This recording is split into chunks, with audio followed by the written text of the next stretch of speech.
Today I had a meeting with a business friend of mine and he introduced me to an associate of his. She asked me the question, who are the clients that we serve and what's an ideal client for us? Good question. For me, it's people that we like, people who are like-minded and have similar values. And the most rewarding part of all is that we go on a journey with them and we have a number of experiences together. Celebrations, good times, bad times, it's all part of the ride.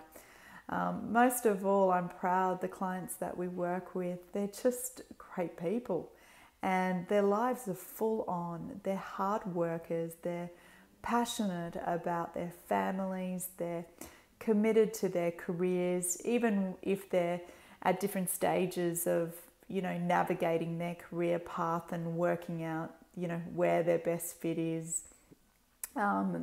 If they're not working, they're in communities that they're fully invested into. And so they're awesome people.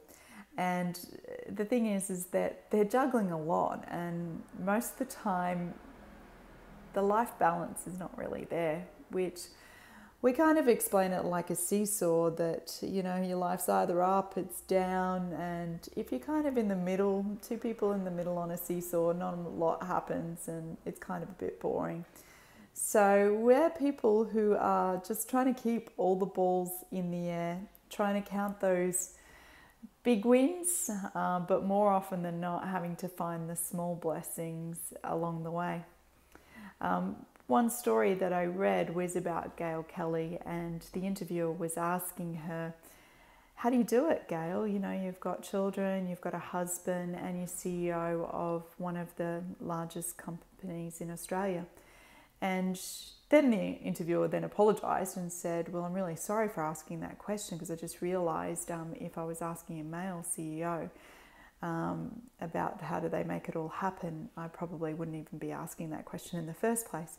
And she said, that's okay. As far as I'm concerned, my life is whole and it's all part of me and I love it all and I'm making the most of it. And this is how I feel about life.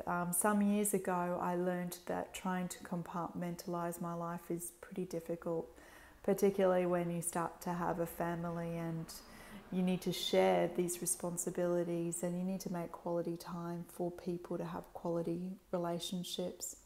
So I've come to learn that I can't always just focus on the big wins that I want in my life the way I used to. So I have to say I find that more often than not that I'm counting the little wins and I look for them all of the time.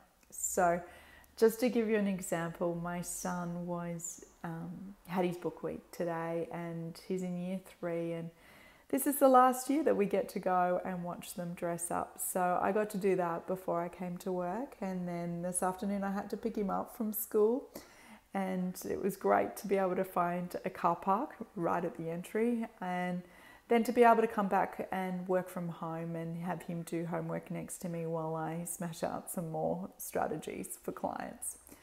So I hope you find this encouraging. Don't always look for the big wins, just find some little ones along the way too.